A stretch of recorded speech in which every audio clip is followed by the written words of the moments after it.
Morning. I've tried to finish this video loads of times. I had an idea, didn't quite work out. Bad sound, bad focus, bad light, got a sunburn. Anyway, so what I've had to do is I've had to chop it all together a little bit and fake a segue to the bit that didn't go wrong. I wonder if you can spot it. I was asked to go to Berlin this past May and talk about a piece I've written called The Passing at a marvellous event called The Human and the Machine. Come with me if you want to live. Now, The Human and the Machine is curated by an incredible human being called Julia Hobsbawm. Now, Julia asked me to go up to Berlin and talk about all the thinking and the ideas and the concept and the struggles involved in writing this performance piece that I've put together. Good morning, children.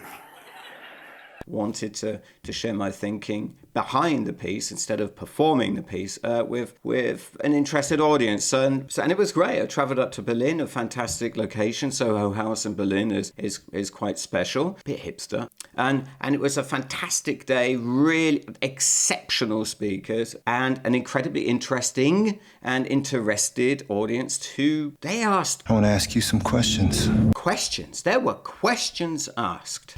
You're in a desert, walking along in the sand when all of a sudden... Is this the test now? Yes. And one of the fundamental pieces of the talk that I give, like the central bit, is about my role as the artist and the performer and the person behind it, and the role of the audience and who I think the audience should be. For the people in the cheaper seats, clap your hands. A critical piece of the thinking that's gone into The Passing, and all of the other pieces that are part of what I call the Black Operatives Department series, is that these things are written for business people, communications people, advertising people, startup people, tech people. The rest of you, if you just rattle your jewellery.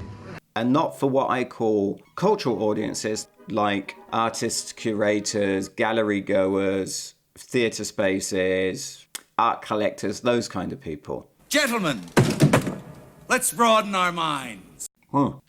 Now, the reaction to this was quite strong. Really strong. No! God, please, no! Surprisingly strong. Say hello to my little friend! And I think that had something to do with the fact that there were a number of very young up-and-coming artists in the audience that had come to kind of hear the thinking behind the piece and were slightly shocked by that statement, and I think they were really, really cross with me. Wrong, sir. Wrong. And a discussion opened up about who the audience should be for the piece and who the audience should be for artists, and it was a really interesting, healthy, good discussion. It wasn't a riot. And I finished the piece and I had to rush off back to Munich, so I got on my train, but that discussion, that whole thing that we had there in that room in Soho House, it stayed with me ever since. And that's what I'd like to talk to you about today. But you know what? It's such a beautiful day. I think I'll do the rest of this video outside in a forest. Actually, no. Came to a beer garden. You see, for me, it's all about audiences.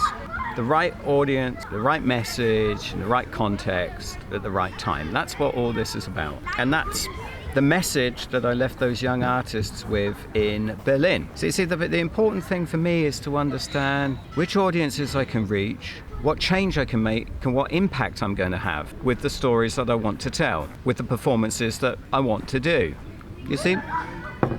I want to change things. I want to have an impact. I want to make performances, works, and write stories and have ideas that actually change the way people think about the world, think a little bit about the trajectory that we are all taking together.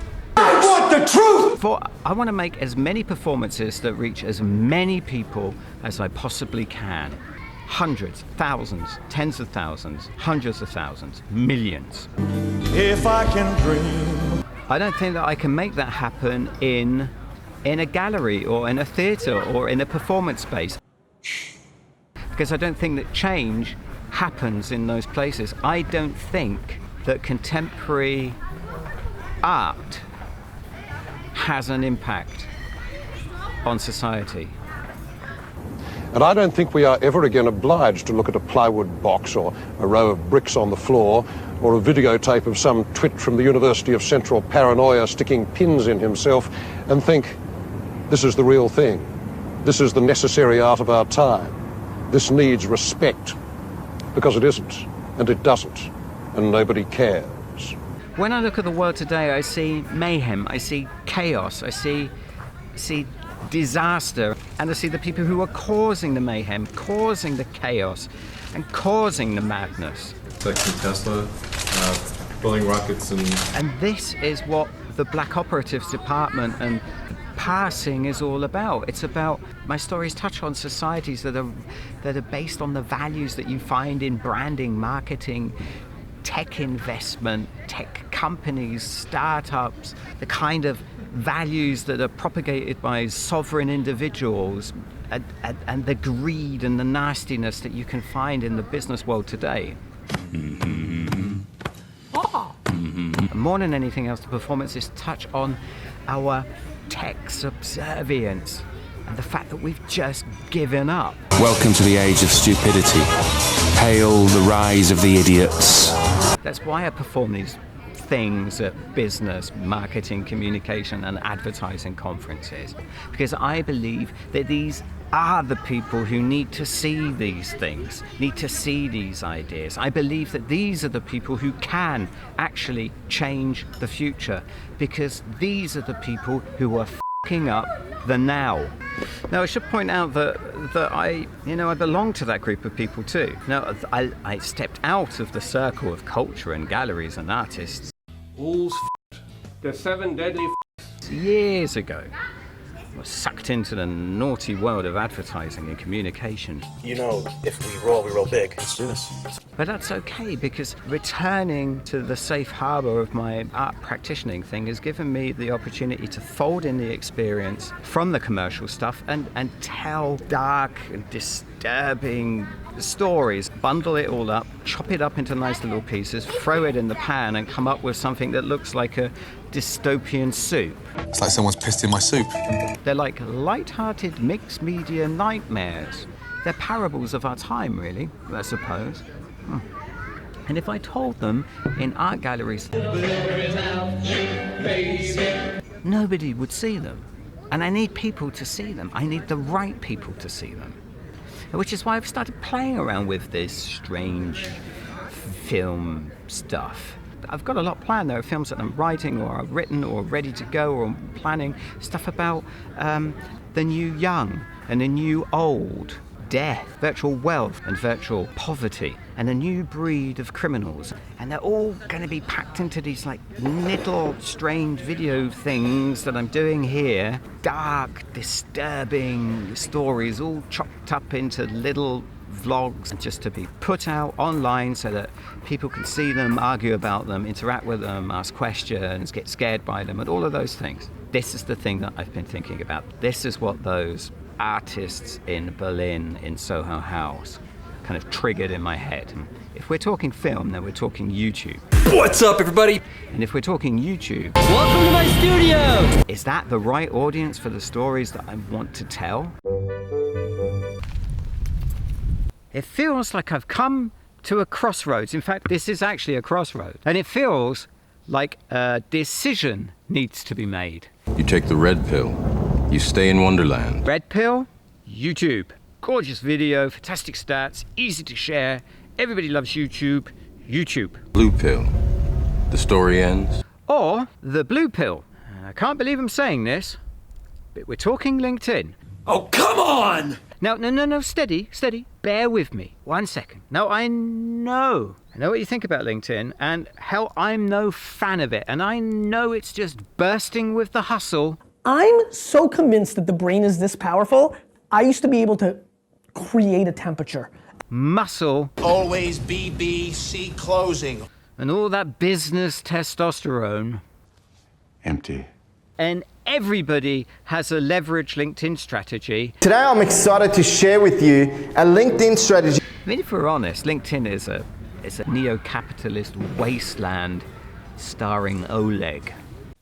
I know the video quality is ropey and the stats are so la la, and you can only share the videos within the platform, and in short, it's a fucking disaster. But as with the conferences, it's where my audience is. And if you're watching this right now on LinkedIn, then the audience is you. It's you I want to scare, disturb, unsettle. I want to argue with you and tell you stories of the future, dark stories of the future. I want to make you understand how much impact that you and I are having on the future, because time is running out and there's a storm brewing. You and your friends better batten down the hatches. Because when it hits, you're all gonna wonder how you ever thought you could live so large and leave so little for the rest of us. Hello, thank you so much for watching. Thank you. I just wanted to share one final thing with you, and that's that this is the error message I get from LinkedIn when I try to upload that video. They have a maximum of 10 minutes on their videos. Bloody love YouTube.